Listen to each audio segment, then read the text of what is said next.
Hey listeners, welcome to the Queer Quarters. I'm Jason, thrilled to kick off today's episode on the intriguing world of talking stages and situationships in LGBTQ plus dating. Today's episode is extra special because we're welcoming our first guest on the show, Benjamin Camras, famously known as the Flirt Coach. He's here to shed light on the do's and don'ts of early dating. And I'm Neve. I hope you are all ready for an eye-opening conversation filled with tips, tales, and maybe a few trade secrets from Benjamin. So let's dive into the complexities of modern LGBTQ dating together. How are you doing today, Benjamin? I'm doing very well, Jason Neve. So nice to be on the Queer Quarters podcast. Thank you for having me on as your first guest, and excited to talk about flirting, dating, and relationships today. We are really excited too, and we're glad you were interested in coming onto the podcast. Absolutely. So to get us started, can you define what the talking stage and situationships mean in the context of LGBTQ plus dating?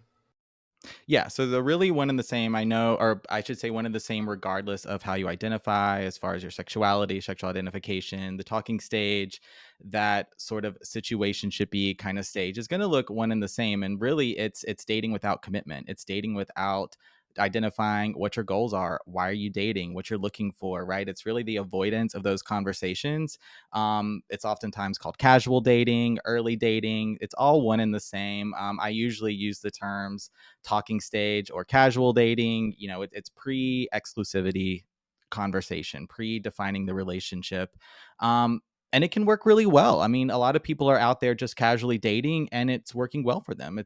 That's the level of commitment they're working for, or they're looking for, rather. But where it's like, well, if two people are talking and one person's looking for something more long term, the other person is very much go with the flow, casual, going on dates with other people all at the same time. That's when oftentimes problems come up for two people or more in the early stage of dating.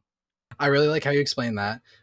Mm-hmm. Those early stages are really important to leading up to a labeling point. And I think it, Mm-hmm. in the LGBTQ, getting to that labeling point can be really difficult.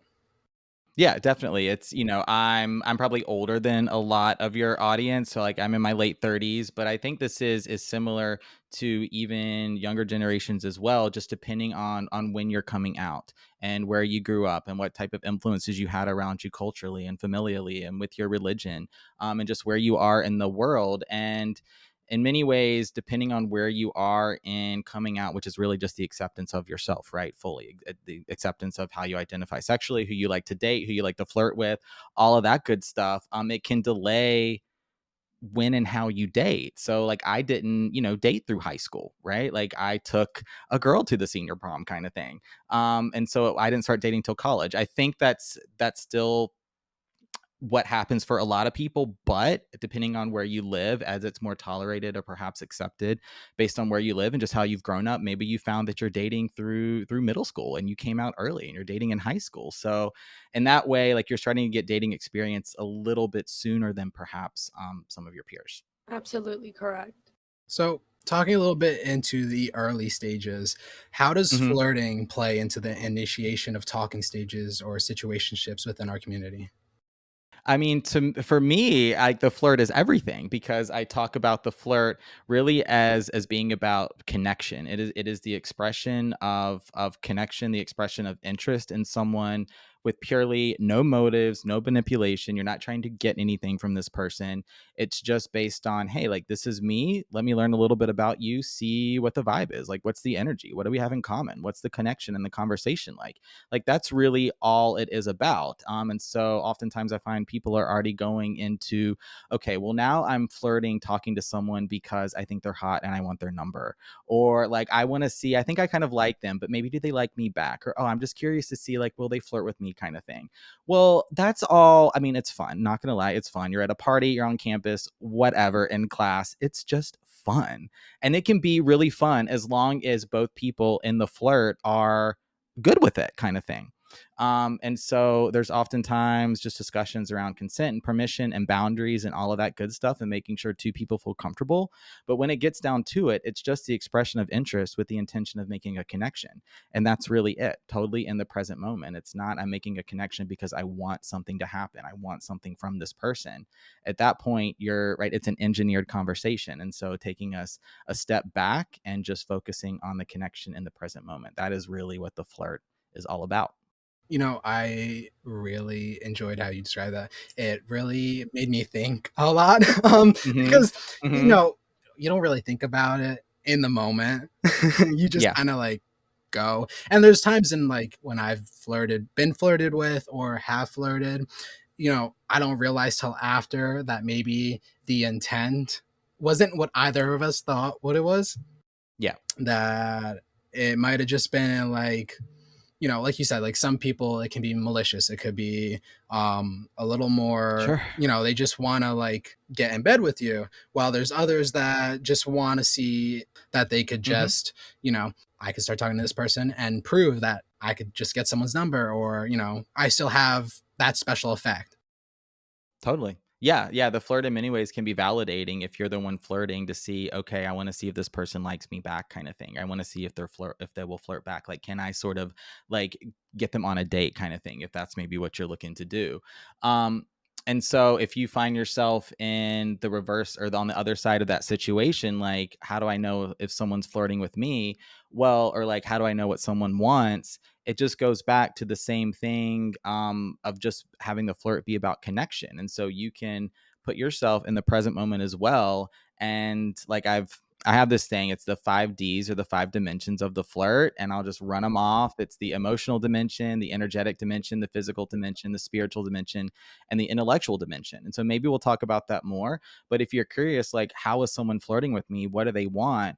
Just think about in what dimensions of the flirt they're flirting with you. And so if it's just physical compliments, right? They're moving towards physical touch super quickly. Well, that's a one-dimensional flirt. Mm-hmm. Boring. Like, who wants a one dimension? Like, give me more, right? One dimensional is easy. Like some compliments, wow, you look good kind of thing. Cool. What else? Like, is that you're not connecting me with that point? You're just expressing interest based on physical attraction. So breaking the flirt down based on the 5 dimensions can help you on the other end, on the receiving end of a flirt, be like, okay, like how is this person showing up for me? How are they flirting? How are they looking to connect? And do I want to flirt back? That was an absolutely great explanation of all that. It I'm really sure was. our Good. I'm viewers glad. will be very pleased with it. I hope so. So, kind of talking about it into those fundamentals, could you break down what Hmm. the fundamental elements of flirting for our listeners are, especially those to new, especially those new to LGBTQ plus dating scene?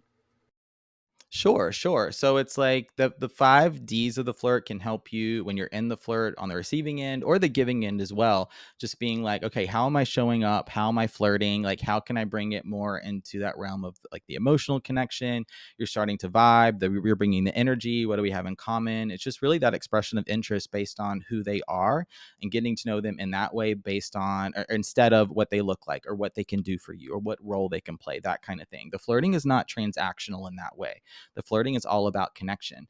And so some of the elements that make it so are that it happens in the present moment. It's all about relating and connecting to another person.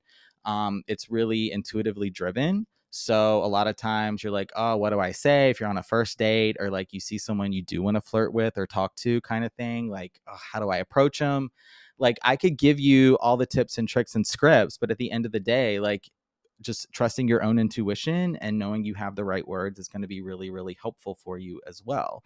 And then there's this aspect of the flirt where there's some tension, there's some excitement, there's some anticipation and momentum around it.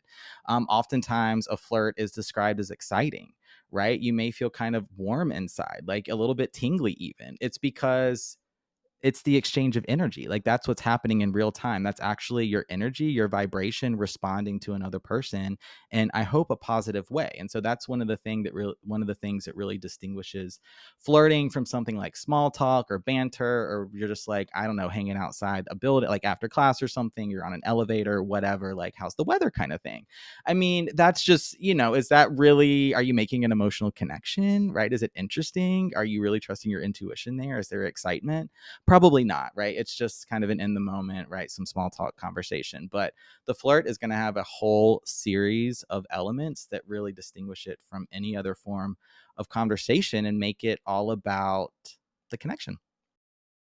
Talking about energies, Neve's a really big person dealing with Mm-hmm. energies and stuff. And I can definitely feel when people have an off to them, especially it's just Yes. You can catch people not even knowing the lie, but knowing that they're lying. Mm-hmm. Absolutely. Yeah, I agree. I'm big on energy as well.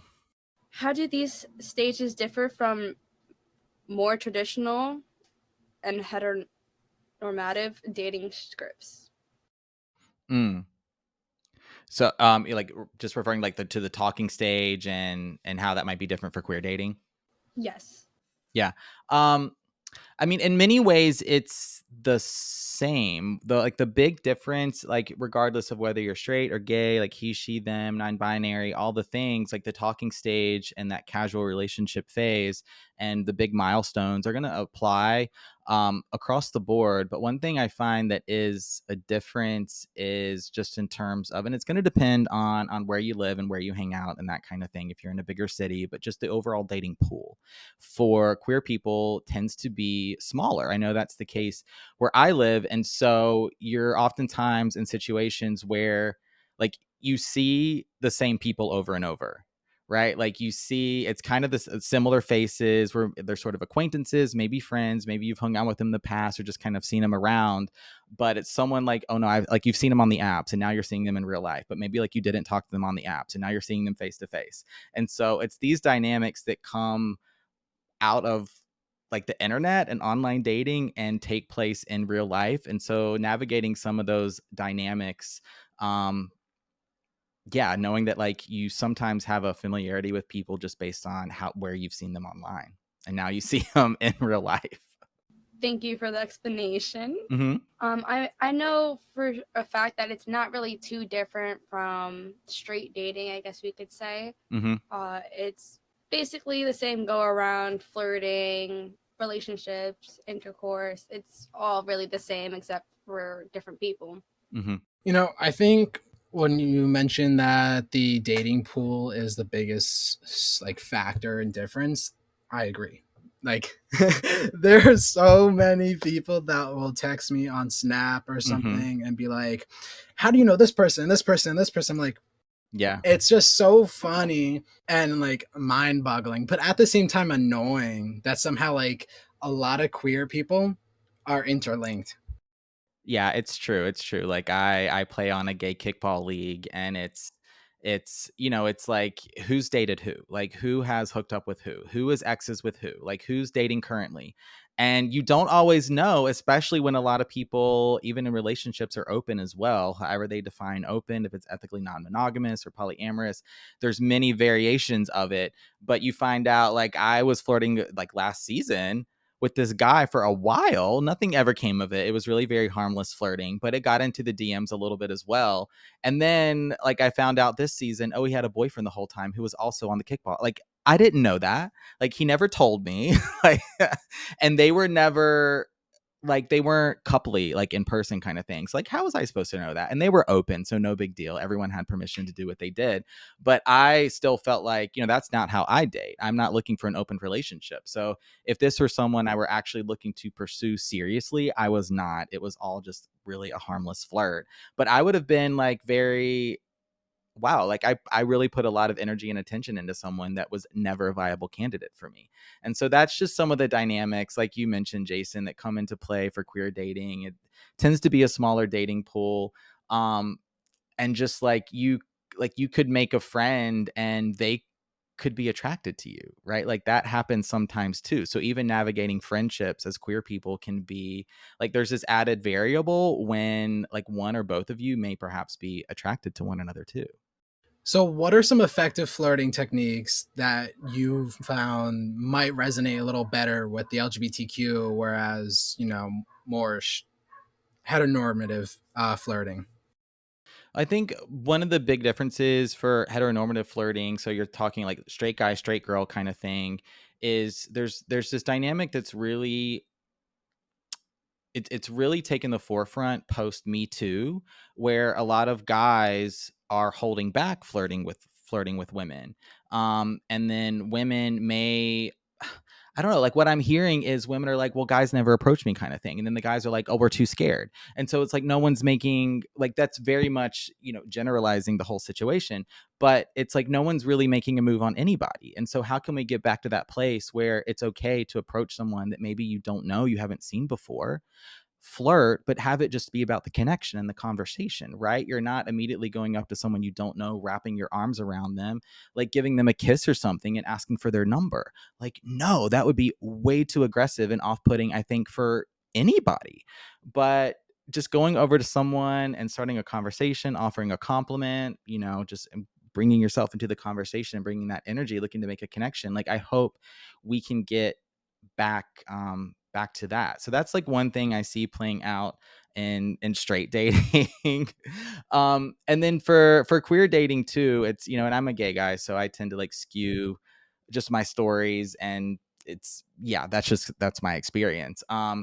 Is to just bring it back to the connection first. That's why it's so important, because like, if you really come on to someone and you're only flirting in the physical dimension, right? Well, what is the other person supposed to do with that? They either are maybe going to just go with it with that physical flirt, or they're not interested, they're turned off, they don't see you in that way, and so the flirt's it's done, like it's over. Whereas if you just focused on the connection first, there could have been a real opportunity to see like, maybe there's a friendship here, maybe there is a date, maybe there's a hangout of sorts. Like, you can vibe and connect on many different levels versus just coming right in like you're hot kind of thing. Like, if the other person doesn't think you're hot, what are they supposed to do? Mhm. They got to turn you down. I honestly think that I'm saying for, I guess, straight people, Mm-hmm. that the women nowadays are trying to be in their mega feminine energy Mm-hmm. and not allowing men or other women to, come in and be with them. For the whole flirting situation, yeah, everybody's flirting right now, but not really considering a relationship or Yeah. considering what they want. They're just doing it for fun. Mm-hmm. They're not setting their boundaries or, even figuring out for themselves who or what they want to do or what type of relationship they want to be in. And I Yeah. think that's a big problem we're dealing with right now. Yeah. Yeah, that's I well mean, I said. I definitely agree. definitely I definitely agree too. It seems like, yeah, so many people are casually dating and or find themselves in casual dating type situations or situationships when that's not what they want. Like, it's just ultimately not what they want. And so maybe one or both people are really holding back, and now you're in, right, this casual relationship of sorts for perhaps months on end, and it's just ultimately it's very unfulfilling. It's never going to give you what you want. You know, one of the things one of the things I kind of want to touch point back on it was the Mm-hmm. connections. I'll say I have plenty of gay friends, Mm-hmm. and some of them have made clear they would be happy to get to know me more, to build a relationship. But for like me, I just don't have that, that vibe with them. I'm a connections type of person. I value the vibe I have with people, Yeah. and how I feel around them definitely dictates a lot about, like, do I plan on possibly being more than just friends?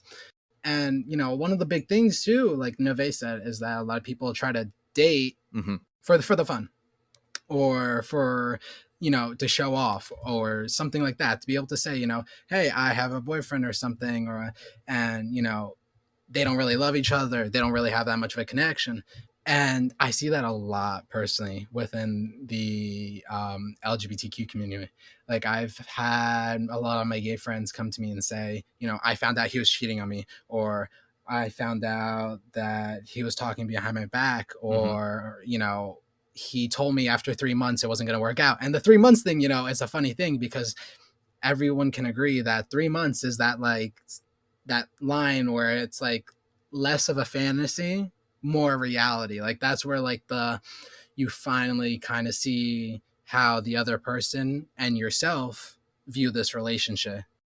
Yeah. The 3 month mark is very real. It's the most important timeline in early dating for sure. How do you see flirting behaviors and norms varying across different cultures within the community?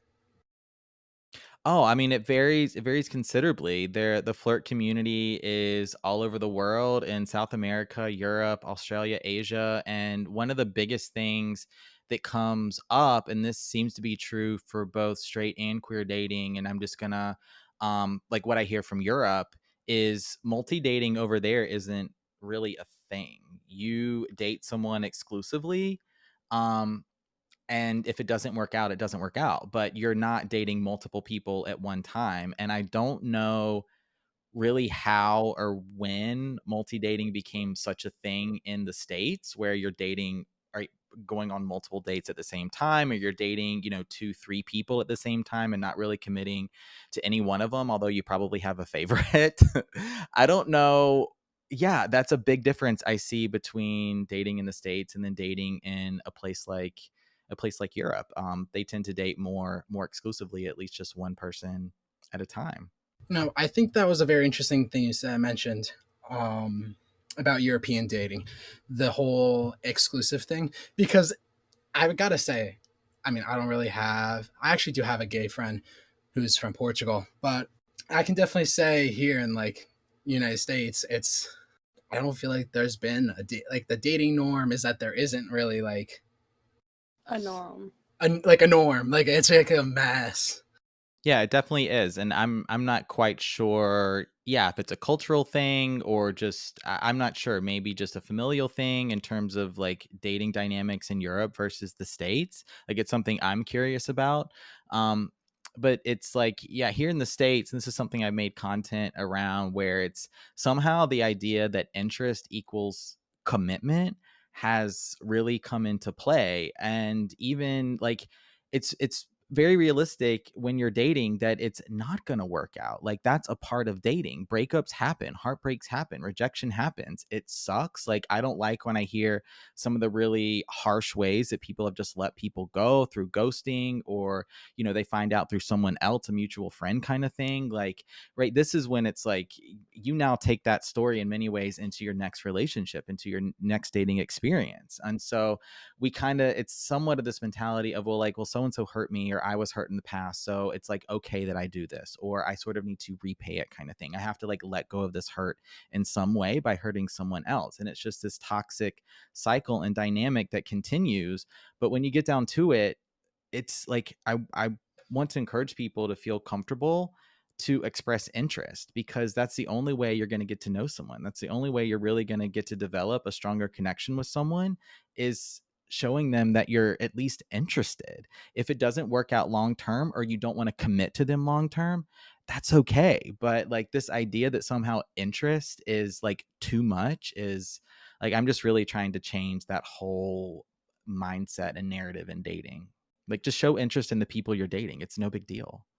Just do it. I think a lot of people are scared, because I there's this know. I mentality that know. like if you Yeah. open up and it's I like know. Yeah. they made words for it, you call it Yeah. like a simp and stuff. Like it's Yeah. like I know. Yeah. the States definitely has too much of a negative and shaming culture in Mm-hmm. every aspect. Mm-hmm. And I think a lot of it does affect dating because, especially in LGBTQ, me personally, I know that I'm fearful for being open about having a gay relationship with someone Mm. because I know how my family feels about it. I've Yeah. been raised heavily Catholic. My family are Eastern European and heavily into their culture, so I know how they feel about it. I have my own issues with them knowing about me being gay, but God forbid I bring a boy to the house. Mm. I know it'd be a whole nother story. Yeah. That's a really good point. I'm glad you mentioned that. Just it, yeah, it's not only the experiences you bring into dating, but you get into a relationship and then you want to tell your family, like you want to tell your friend, like you just want to tell the people that raised you, kind of like it's. But if you can't do that for whatever reason, or you don't feel comfortable, or like it may not go well, like yeah, that could absolutely, yeah, that's a good point that you mentioned, affect the way that you date for sure. I mean, it affects so much because, like, you know, it's like, how am I going to make plans with you all the time? Because now my mom's going to want to know, like, who are you going out with every week, every few days, Um, why are you always at this person's house and stuff? Because it's stuff that, I wouldn't always do with my friends, you know, because that's kind of how relationships work. Obviously you're going to spend a little more time with, your significant other, but still having, another, hopefully your significant other can have some sort of respect to allow you to have other friendships and go out, obviously. um but my mom would start picking up on that, and that's definitely something that I take into big consideration because it's like, you know I've never had a labeled relationship.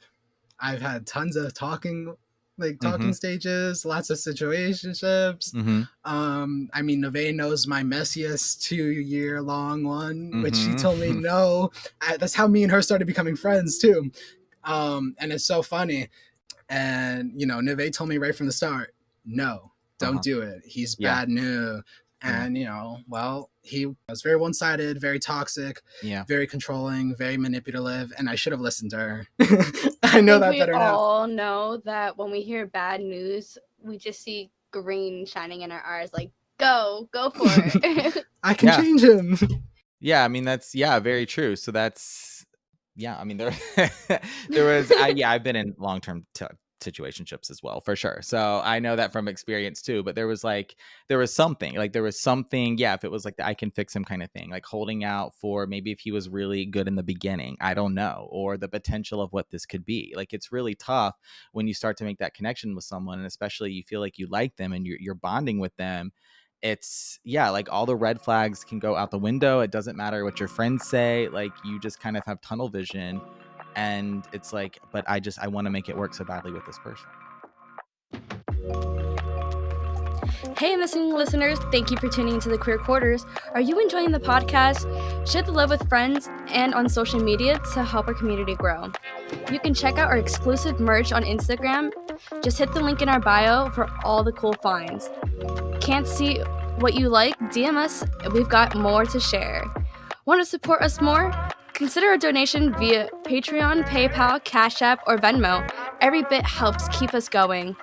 Find all of the details in our Instagram bio. Thank you for your incredible support. Now back to the show.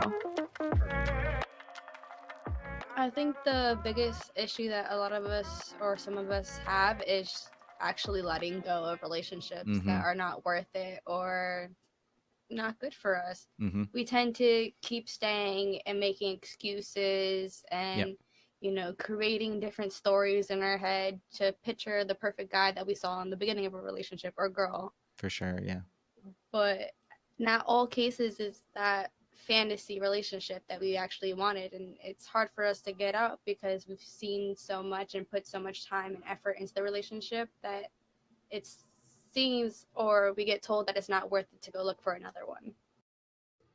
Like Neve said, once you've determined that you've been in this relationship, you totally know this person, or you just don't want to throw away all the building blocks that you've created. Sure. So you definitely you play different pictures and portraits in your mind to create a whole nother situation so that you could try to make it work. But it's funny because when you start telling someone who knows nothing about this person, and you explain it like, oh, he dismissed me, but it's okay. Mm-hmm. And you keep saying that throughout the story, and the other person's listening, and they're like, and you still love this dude? Yeah. And they're like, yeah, what's the problem? Because when you're in the relationship, those pieces don't click like that unless you're able to view it from the perspective of someone else. Because something about just being in a relationship or wanting to be in that relationship, it just blurs the wires and how all those points connect. And when I talk about my old situationships now, and I'm like, why did I still try to keep going back? For whatever reason in the moment, you're just kind of like trying to wire it differently, but it's right there in front of you and you're just completely ignoring it. And I think that's one of the big issues as well, when it comes to dating, because you get stuck in these places and it really ends up hurting you. And now a lot of people don't know how to heal, where to start to heal, or how to let themselves heal, and they start running head on to another relationship. And now you have the person that texts you after like 2 weeks of talking, everything seems so great, sorry, I'm not ready for a relationship. And then next thing you know, they're posting on their Instagram with someone new like in a week, and it's like, what happened there? Yeah. So, and we've, that. a lot of people can relate to that. Yes, for That's like, sure. that's what sucks. For sure. I mean, letting go of relationships it's one of the hardest parts of dating, because I I mean, as humans, we're hardwired to connect. And so when it comes to specifically your romantic relationships, it's that feeling of like you're getting home from a long day and you can just collapse into someone's arms. Like you can really just let your guard down around them. And so it, in many ways, they're validating for our hearts. And so like that's part of why letting go is so hard, even if it's toxic, AF. Like it's just not good for you. All you do is make excuses. Like every time you talk to your friends, it's never about the good stuff.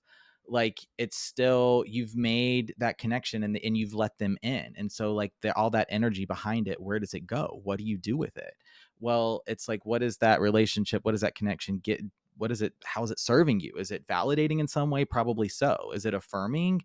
Probably so. Is it reassuring? Like probably so, at least in some ways. Like, so a lot of these core needs we have when it comes to connection, it doesn't mean you're being well served, but you're getting like little bits of them. And that's better than not having any of it at all. Like at least someone is answering my text, right? Like I could say I have a boyfriend, or I can say I'm dating somebody. And that in and of itself can make us feel better than perhaps not having anybody at all. So it's really hard to let go, but it's like you're the creator of your love life, and you get to create new opportunities for yourself. If someone or something, if a connection is not serving you, you get to let it go and create something completely new and different that does. It's a mindset shift that happens over time. It's not easy. It's truly not. So, talking about going into new relationships, Mm-hmm. could you share insights on building comfort and trust when getting to know someone new? It's going to come, like it's hard, but it's going to come from showing interest. It's going to come from not moving too fast, right? If you're the type that's a love bomber type of dater, holding back a little bit, not in terms of interest and communication and the connection, but just not texting them all the time every day, right? Seeing them every day kind of thing. Like allow time to really be on your side and build the connection, like through dates and like actually hanging out in person.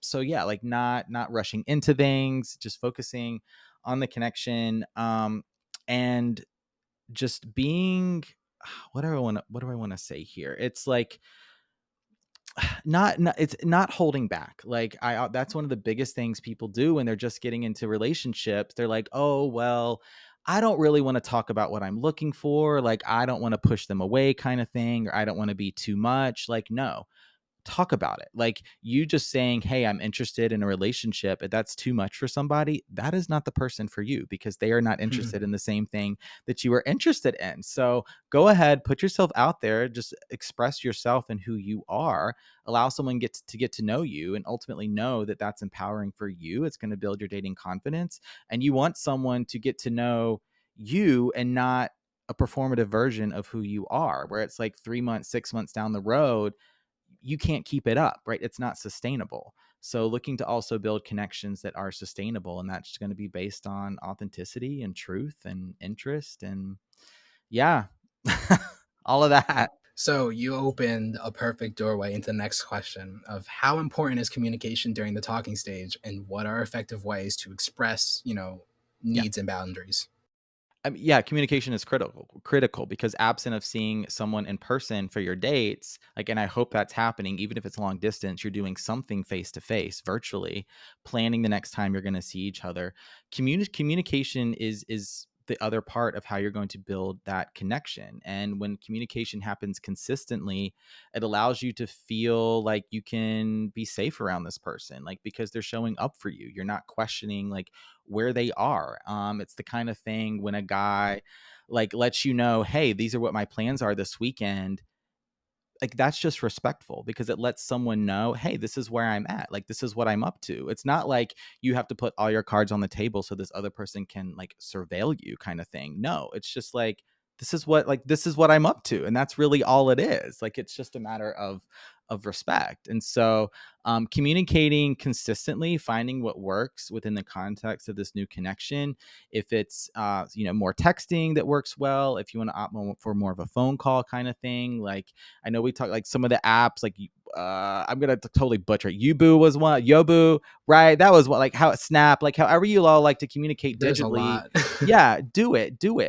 but digital communication in no way replaces or is more important than in-person communication too. So just looking at it relative to, okay, if you're spending 2 hours per week together, say on 1 or 2 dates, then you should spend no more than half that time actually communicating in between. Like, really, like maybe up to like you're matching, say it's 2 hours a week, you're matching 2 hours of communication. But ideally, it'd be like kind of half that, because you don't want to be texting all day, every day. And I would never advocate for that. It's just, I used to do it all the time, and it really creates this false sense of connection, this false sense of intimacy, where you really are going to build that hanging out in person, and more so communicating about things that are important. Like if all you're doing is texting about, I don't know, like what someone said or so, I don't know, like something just sort of about what's happening in your life or around you, but not actually about you and how you're feeling and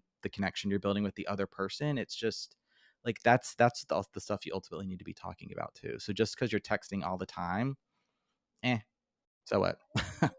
I also think when trying to build a relationship or situationship or any type of talking stage, friendship, that when you build it through a phone, you can't really see the person's true intention. No, that's so And true. it's really hard to try to get to know them because all you're really getting to know is just the words that are coming out their mouth. Yes. There's no feeling behind a screen. Hmm. Yeah. Yeah, that's very true. I mean, it's, yeah, someone can send off a text no matter how they're feeling, what they're thinking, where they are, and it lacks energy in many ways. Sometimes we can feel it right through punctuation Mhm. or emojis, or just like we can sense a tone of voice, like, oh, that was like kind of a cold text or something like that. But we can't, it still lacks context, because we can't, it's not a true back and forth like we're having right now. That's actually something I was going to mention because personally, I hate, building relationships with anybody over phones or Yeah. technology. You can't, and I explain this to people. The way you read the message is how you read it. It's how Yeah. you intend that message to be. It's not the same way that they intended that message to come off as. So they might just be sending you a hi, and you're like, oh my God, they sent me a hi. They love Yeah. me, Um, a lot of people take it's honestly a lot of projecting is what it is when it comes to texting. You're projecting your own emotions into a message because what it is it's just a message. You know, Yeah. it lacks that tone, like you said. You can't necessarily tell how, they're meaning that message to come off to you, which is why when you talk face to face, Right. it's so much more better to understand that person. And, I think one of the big things about not texting that person all the time is that you're able to take time to yourself to Hmm. process, how you feel about everything, how you feel right now. You can take time for yourself because that's important. You need to be able to care for yourself. Yeah. Texting this person isn't going to feed you.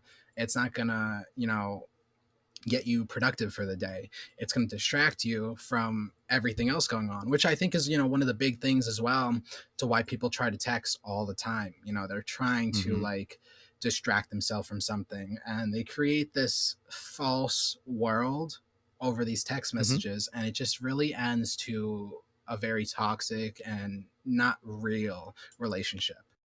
Yeah, I mean, yeah, I think you made so many great points. And one thing I also like to say here is that words equal interest and actions equal intention. I really Yes. like to make that distinction.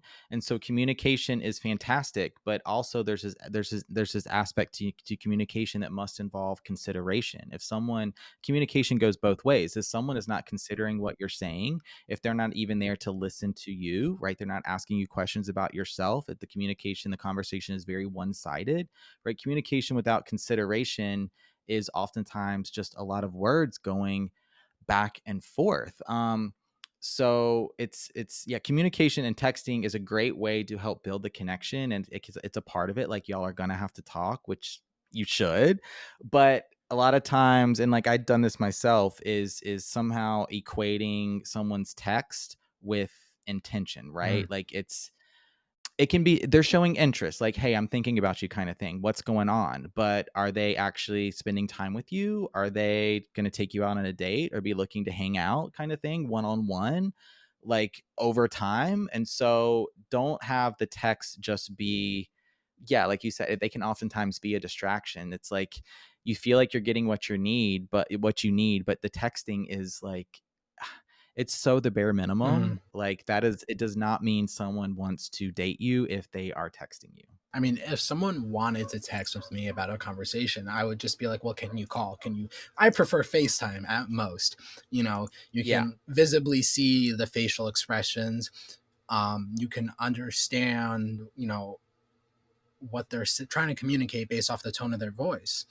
My levels of communication is if we can't talk in real life, then FaceTime. If we can't FaceTime, a normal call. And if, last comes least, text messaging. I really hate to have serious conversations over text messages, Yeah. because when you It's try to, almost it impossible. is, you can't, like I said, like what you're trying to communicate to that person might not be getting through to them the way you want it to. And Right. that's why arguing in relationships over text messages always ends badly, because Yes. you're taking their message as one thing and it's just not how it is. And like I said before, it creates a false world, you know, and it leads to so much unhealthiness. So real life connection is really like the more important part of all of it. Yeah, that's what we're going for. And if you are an anxious dater, like much like I am as well, texting is Mm. probably like the worst It thing creates for more you, anxiety. where you're like, oh yeah, you're staring at your phone, Why hasn't or he you see texted that me? they opened a message, it turned to red, seen, something like that, and they're not texting back. Oh my God. Or like they said they were going to text you back and then they didn't. And then you're going to bed just sort of staring at your phone. You're scrolling all through social media, just waiting for your phone to vibrate, get And that it's like 2 a.m, notification. nothing. Yeah, yeah, and it's gonna be, I mean, maybe you get it, and it's ultimately it's not even satisfying. Like, honestly, you're gonna be right back into that same space. It's yeah, it's just it's never gonna be fulfilling, and it's a part of an overall way of making a connection. But if that's like the only way, like you're so just focused and isolated on the text, like I get it though. I mean, I've We been in all do. relationships like that. Yeah, I mean, yeah, I've done it. I've done it. It's just you're just waiting. Mhm. Like, why isn't he texting me back? Like, it seems so easy. It's just a message. Like, what's happening? I think, I know, I one know. of the last points I want to touch base on text messaging is it takes away the content that you can talk about with them in person. That too. Yeah. You Definitely. could definitely be talking about a really happy moment in your life, and you're not necessarily sharing that moment the way you wish you could over text message as if you were in real life. Yeah. Because a lot of people are like, when they go out on dates with people, well, what do I talk about? How do I start a Yeah. That's a good conversation? point. What do I That's say? absolutely Yeah. And, true. if you talk about all your stuff going on over text messages, well, that's what's going to happen. What are you going to talk about? How good the food is that you're eating? How long is that going to last for? Like a couple of minutes? You got to come up with something else now. So, Yep. kind of moving into our next little topic, though, how can individuals navigate the complexities of consent and boundaries in these early stages? Yeah, I mean, consent is sexy, and it really just all comes down to communication with that as well. It's really a style of communication with in many ways, and just asking people with what they are feeling comfortable with. And it's really like something I've talked about is the play between intention and receptivity when you're flirting and when you're dating. So you could intend, say you give someone a hug. Your intention is like, okay, this is just an expression, maybe of interest here, something very friendly, not sexual whatsoever. I'm just giving this person a hug. And the other person receives that as like, oh my God, is this person coming on to me? Like they may be feeling uncomfortable. You just don't know where they're at or how they're going to receive your energy, if they even want to in that way. So thinking about what your intentions are and then how your actions, how your words may be received, putting yourself in the other person's shoes as well in many ways, and then talking about it, being like, hey, right, if you're really attracted to someone or really like someone or you're interested, expressing that, and then asking them, opening it up into a conversation and just finding out where they're at as well. What are you comfortable with, kind of thing? How do you like to date, right? What type of kisses do you like, or something like that, like if you're there with that person. Yeah, it can be really, really good to talk about this and lead to an even stronger Mhm. connection. Truly, because you're going to feel more comfortable, you're going to feel safer, you're going to feel like you can trust this person. So having these conversations can be really really powerful. And I think I agree with you because, a lot of Gen Z and people, in the younger generation right now, and you see it on TikTok, they'll post it. They'll be like, what I Hmm. expect for him to do. And they'll create these notepad lists and everything they would want from Yeah. someone, but they lack the effort to communicate that with someone. You Yeah. can't expect someone to just be able to read your mind. They can read your body language, but your body language could also be very misinformative. It might not be giving off exactly how you would want it to, because sometimes body language isn't always the accurate way to read off of someone how they feel. And that's why always Yeah, that's true. verbally, Yeah. talking with someone and being able to understand, what are your boundaries? What do you like? What are you comfortable in? What do you Yeah. want me to do for you? And this is what I want you to do for me. And I think, if people could communicate that more and talk, when they're talking stages and their relationships, it would help build a way more healthier connection because they would just understand each other a little better. They wouldn't collide with how one person expects you to act and how the other person thinks he should be acting. Yeah, I totally agree. And that consent is something, it's in many ways an agreement. It's something that's negotiated and it can change. It's fluid as well. Like it can flex, like it can go back, many different ways. And so just always having those check-ins, those temperature readings, so to speak, just seeing where someone is at can be really, really great.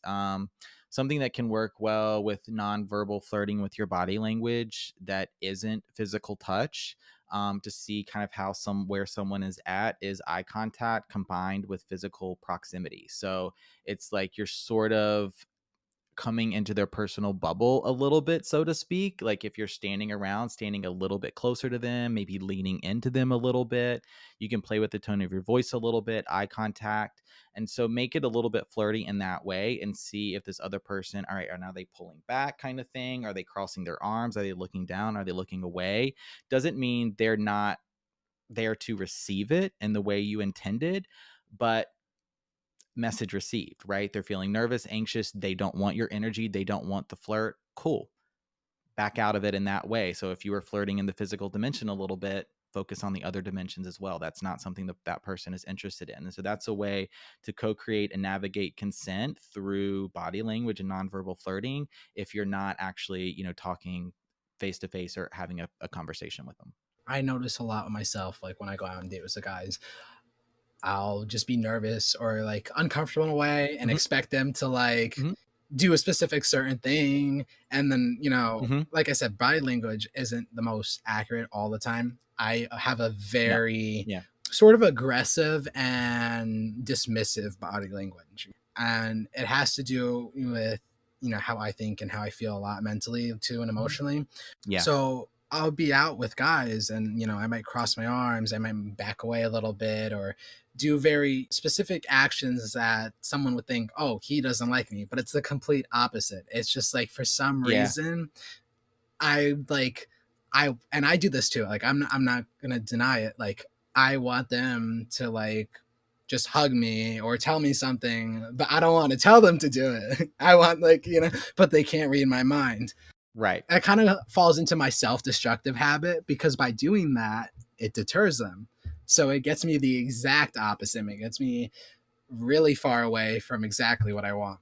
So Yeah. I guess, I also have a bit of a manipulative personality and body language too as well. I won't deny that, Hmm. but it definitely all plays into account. And, I think there's definitely a lot of people that could relate to that because, I've seen it too when I've gone out with dates with guys and a lot of the gay Yeah. guys I talk to that I'm friends with. And I'm like, girl, you were doing that and you expected him to do this for you. And it's like, that's not Hmm. the outcome you were going Hmm. to get. Yeah, I mean, yeah, no one can read each other's minds. And yeah, I see what you're saying play out so often to be true, where it's, yeah, you may be reading someone's body language as dismissive or avoidant, or they're not interested. And inside they're like, oh my God, would like you just hug me, please? Like, but it's, yeah, I mean, is that the kind of thing you're going to like jump right out and communicate? Like maybe not. I mean, if it's coming at the end of a date or something, like it's that kind of setting and situation for sure. But if it's not really that, depending on where you're meeting or where you're at, what's happening around you, if there's a lot of people, might not like that comfort level might not be there. But something you can do, I'll offer this, is relax your body language a little bit. Like it's, you're kind of just getting a little bit loose. So like the shoulders drop, right? The chin kind of goes to the chest a little bit, just getting a little bit loose in your stance. And then asking someone a question is a great way to build consent. And so the question here would be like, "Oh, I see you're wearing a necklace. Could I touch your necklace?" kind of thing. Or like, "Oh, that shirt looks so soft. Could I like," and then you're just touching the sleeve, you're just touching the hem. Like very, very neutral places, especially the sleeve. It's just the top of the arm, like no big deal. Even if they're wearing long sleeves, just touching part of the sleeve, it's the forearm, pretty neutral spot. How do they respond? How do they respond? And then you're making eye contact Mhm. while you do it. So, getting into the next question, rejection is a part of dating for everyone. But what Mhm. advice do you have for handling it gracefully and maintaining self-esteem? So one thing, yeah, rejection, it's a part of dating. It's probably the hardest, or one of the hardest parts of dating, where a lot of people, yeah, that I work with hold themselves back from dating out of fear of rejection, or even flirting or introducing themselves to someone, right? Exchanging numbers kind of thing, out of like, oh, like they're already talking themselves out of it. This person will reject me. They won't find me attractive. They won't like me, like whatever your narrative is. But the way you get out of your head is through taking action, and taking action through practice. And so over time, just building your confidence and getting more comfortable, making those connections, right? Like that's why I always talk about the flirt being about connection. Because if you start there and you look to just find what you have in common, right? The vibe, the energy, all of that stuff, well, then you now get to see, how do I feel around this person? Are they even interesting? Do I like them? Do I even enjoy talking to them? Like you may find you thought they were hot, but then you get in a conversation and they're not, right? They're just so boring, or they don't really have a lot to talk about. They're just not really like giving the energy. And so focusing on the connection first can be a great way to not psych yourself out of rejecting yourself before you even give yourself the opportunity. So I wanted to offer that. And then when it comes down to, a breakup, like they end up ghosting or something like that, they reject you. If it's not mutual, I mean, you've probably heard like rejection is redirection, which is very, very true. Rejection is protection is another reframing of it. I like that one as well. The one that I like the most, is probably my favorite, is that rejection is clarity, right? You now know exactly how someone feels about you, how they think about you, and it's going to probably hurt in the moment, especially if this was perhaps someone you really liked, you were dating for a little while or a long while, you didn't see it coming. It's to feel it, not run from those feelings and those experiences, but to be with it. And there are ways to move through it, different practices you can do to move through it. And then now you get to be open to create your love life again and choose someone that is going to actively choose you back. That's ultimately what it's all about. And so it's really the rebirth, and sort of the creation of a new opportunity for you to date someone else. So I think one of the best last final notes that you can leave off with for answering, how do you define successful flirting? And what's your personal philosophy or approach when teaching others to flirt effectively? So I think the way I kind of answer this a little bit differently when I get this question, and it's how I want to answer it today. I was actually thinking about it yesterday. Is when like a successful flirt to me is the conversation is over, the flirt is over, and the person walks away feeling better. They've got a smile on their face. They laughed a little bit. Like the vibe just feels lighter. Like there's a levity to the situation. And that's so much what the flirt is about. It's that authentic expression of interest to help one another feel better, because connection feels good. And when it's very genuine, it's in the moment, and it's just about two people vibing and having a conversation and sharing a moment. Like I do this all the time, and like I work part-time at a grocery store, and I mean it's what I do all day. Like I'm constantly talking to people. Am I hitting on them? No. Am I like offering telling them how hot they are? No. right? Am I like giving them my number, asking them for theirs? No, like none of that. It's just all about like, hey, I'm going to express interest in this person, like smile, bring the energy, hopefully make them feel good, and I want them to leave the flirt with a smile on their face. So it's like that's so much what it's about. Not that you have like the responsibility to do that, or if that doesn't happen, you did it wrong. No, nothing like that. But the flirt is so much just yeah, it's about the energy, and the connection behind it, and that's what I love so much about it. So that's going to be a successful flirt to me, when someone walks away with a smile on their face. I want to say thank you for being here. You've brought a Yeah, very interesting discussion, and I've personally learned a lot, and I hope our viewers have as well. yeah, thanks y'all, Jason, Neve, for having me on Queer Quarters. Yeah, if I could share how people can find Yeah, of me. course, Yes. go for it. Yeah, TikTok, Instagram is where I live on the internet these days, at Benjamin Camras, creating content every day, stories, going live, all the things. Flirt Friday is a big thing for me over on Instagram, so I'd love to see y'all over there. And if I can ever help you with your dating lives, that's what I'm here for. That's what I do. Thank you to our listeners for joining us on this journey through talking stages and situationships. We covered a lot today. Also, a huge thank you to Benjamin Camras for sharing his insights and tips. It's been enlightening to have you with us, Benjamin. For our listeners, remember to share this episode and stay connected with us. Until next time, keep exploring your connections. This is the Queer Quarters signing off. Bye!